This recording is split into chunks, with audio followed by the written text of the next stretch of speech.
Hi అండి. ఇలా మనం కరేపాకు రసం ఎలా చేయాలో చూద్దాము. చాలా సింపుల్ ఇంకా టేస్టీ రెసిపీ అండి ఇది. 2 గుప్పెళ్ళంత కరివేపాకు తీసుకొని దాన్ని మంచిగా 2 టైమ్స్ వాష్ చేయండి.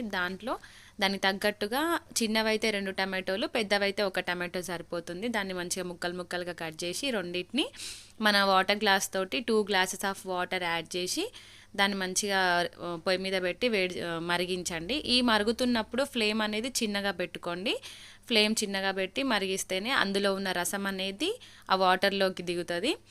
అది మరుగుతున్నప్పుడు మనం పక్కన చిన్న రోల్ తీసుకొని ఒక హాఫ్ స్పూన్ ధనియాలు, ఇంకా హాఫ్ స్పూన్ మిరియాలు తీసుకొని, మిరియాలు అనేవి మీకు కావాలంటే ఎక్కువ కూడా యాడ్ చేసుకోవచ్చు. దానివల్ల ఘాటు ఎక్కువ అవుతుంది కాబట్టి తక్కువ వేసుకుంటే ఏం కాదు. అవి కొంచెం దంచుకున్న తర్వాత దాంట్లో 2 చిన్న చిన్న ముక్కలు చేసిన అల్లము అందులో వేసి దంచండి. అది కూడా మంచిగా కచ్చా పచ్చగా దంచితే సరిపోతుంది, మెత్తగా అవసరం లేదు. ఆ దంచిన దాన్ని మనం మరుగుతున్న వాటర్లో వేసి మంచిగా కలపండి.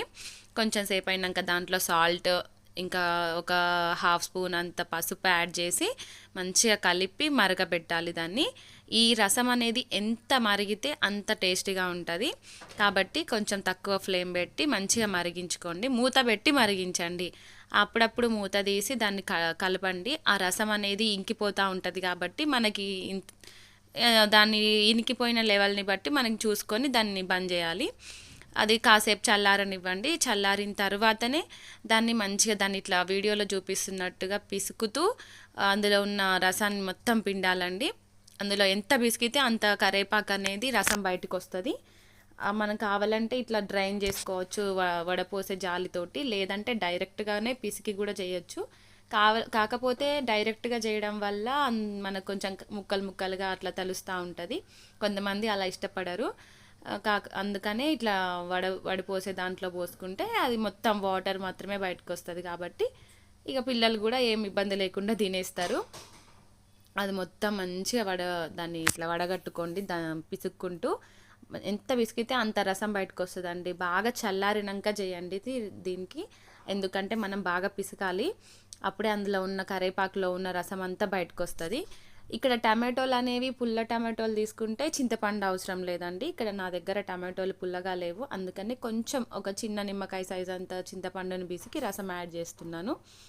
మీరు కూడా కావాలంటే యాడ్ చేసుకోండి, లేదంటే స్కిప్ చేసేయండి.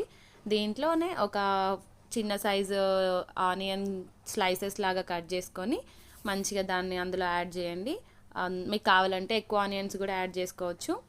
ఇక్కడ మీరు పచ్చిమిర్చి వేస్తే కారం వేసుకోకండి, కారం వేస్తే పచ్చిమిర్చి వేసుకోవద్దు.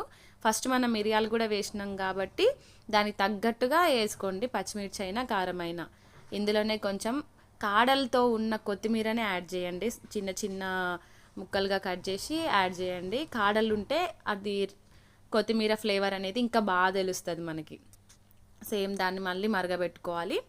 మంచిగా మరిగించిన తర్వాత దాన్ని తాలింపు చేసుకోవాలి.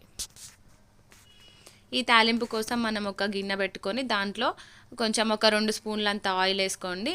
టేబుల్ స్పూన్ ఆయిల్ వేసుకున్న తర్వాత దాంట్లో జీలకర్ర, ఆవాలు మంచిగా అవి కూడా వేసిన తర్వాత కాసేపు అయినాక ఎల్లిపాయ అనేది కచ్చాపచ్చాగా దంచుకోండి. దాంట్లోనే మళ్ళీ ఎండుమిర్చి కూడా యాడ్ చేసి మంచిగా అవన్నీ ఇట్లా వేగనిచ్చిన తర్వాత పసుపు అనేది వేసుకోవచ్చు, లేదంటే స్కిప్ చేసేయండి, ఎందుకంటే ఆల్రెడీ మనం మరుగుతున్నప్పుడే వేసేసినాం కాబట్టి. ఇక్కడ కరేపాకు కూడా వేసి మూత పెట్టుకోండి, చిటపట అన్నప్పుడు అది మీద పడకుండా ఉంటుంది కాబట్టి అట్లా పెట్టుకొని అందులో ఇప్పుడు ఈ రసం అనేది పోపు చేసుకోవడమే. చాలా సింపుల్ అండి, ఎంత ఈజీ ప్రాసెస్ కదా, అట్లనే టేస్టీగా కూడా ఉంటుంది. ట్రై చేయండి. పిల్లలైనా పెద్దోళ్ళైనా ఇట్లా ఫీవర్ వచ్చినప్పుడు, జలుబు చేసినప్పుడు తినాలనిపిస్తుంది కదా, ఇట్లా తినండి. ఈ తాలింపు పెట్టిన తర్వాత కొంచెం ఫ్లేమ్ పెద్దగా పెట్టుకోండి.